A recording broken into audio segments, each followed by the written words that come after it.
Olá, eu sou Lívia Lopes e esse é o primeiro episódio do Vida 1 Cast.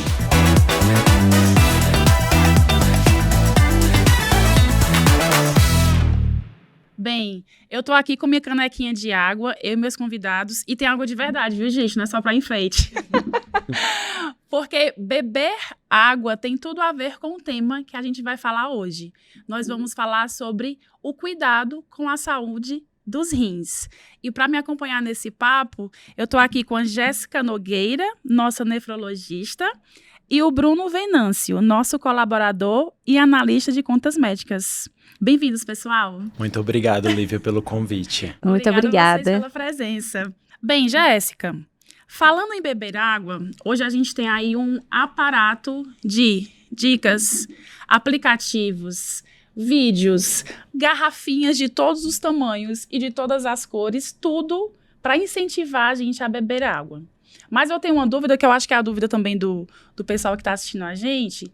Existe uma quantidade correta de água que a gente deve beber para evitar as tão temidas pedras nos rins?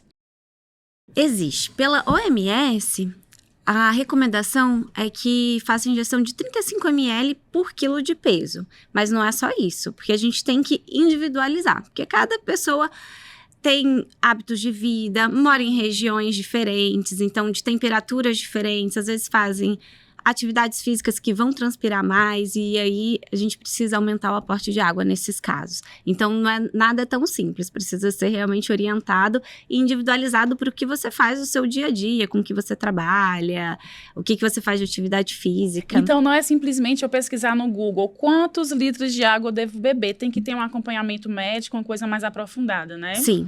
Entendi. E Bruno, a gente estava conversando antes de começar o programa, né? E você já teve pedra nos rins. E junto com a descoberta das pedras nos rins, você teve uma surpresa. A gente estava até brincando aqui que foi um chá revelação, né? Conta aí o que foi que tu descobriu.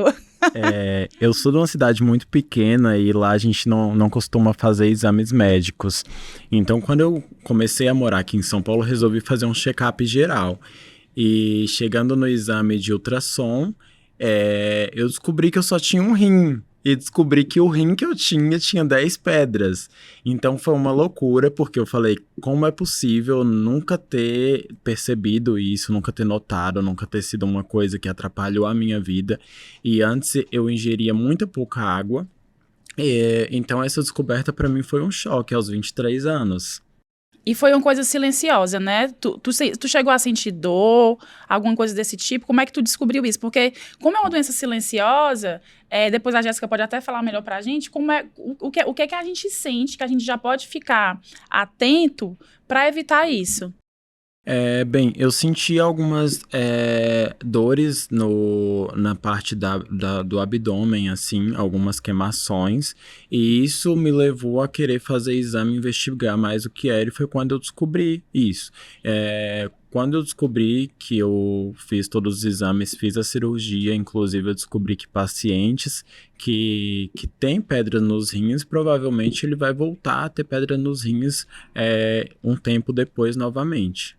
Entendi. Aí hoje como é que tu se cuida?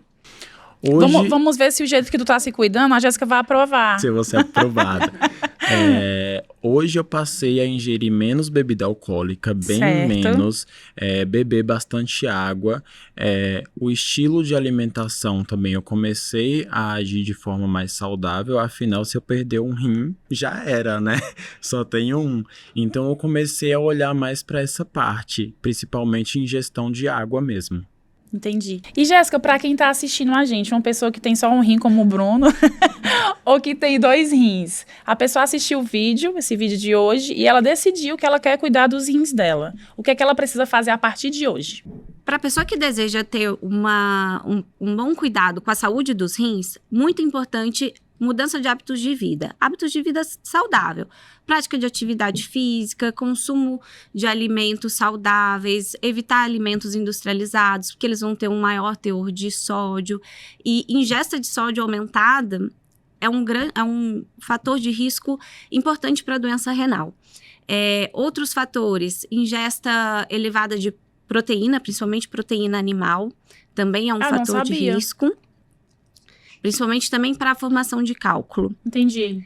E cuidar principalmente de outros fatores de risco de doenças crônicas. Então, atenção a hipertensão, diabetes, prática de atividade física, ingesta de água de forma adequada.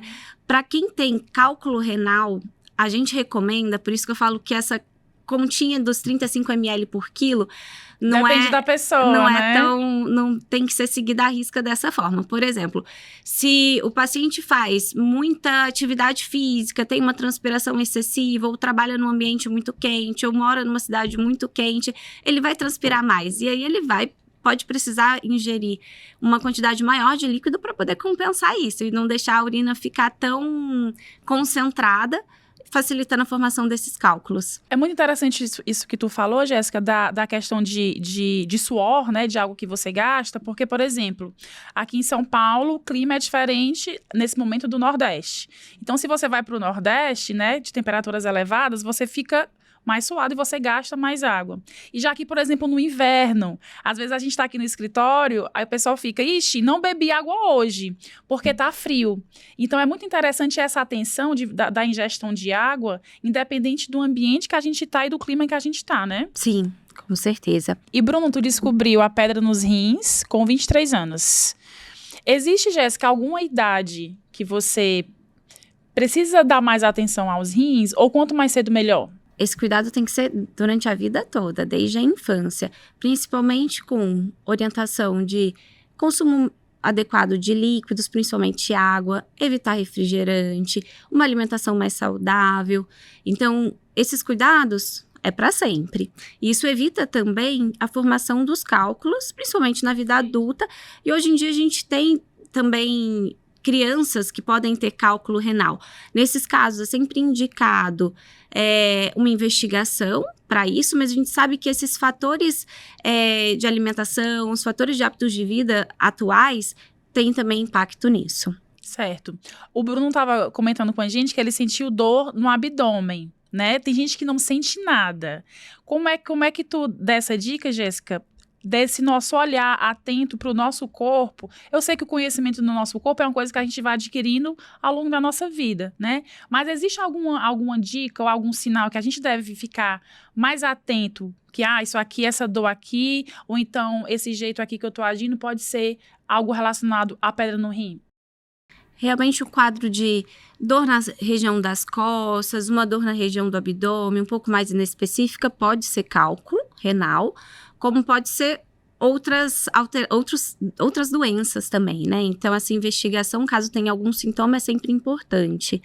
Realmente tem alguns pacientes que são assintomáticos e caso tenha outros sintomas que pode acontecer além da dor, sangramento na urina, uma urina de uma coloração mais avermelhada, se tiver alguns desses fatores de risco para a formação de cálculo, é bom procurar um auxílio para uma investigação. E, Jéssica, é normal pessoas como o Bruno terem só um rim? Não é o normal, isso é uma anomalia congênita, muitas vezes. Então, provavelmente, ele já nasceu dessa forma e foi uma má formação na hora da formação do órgão.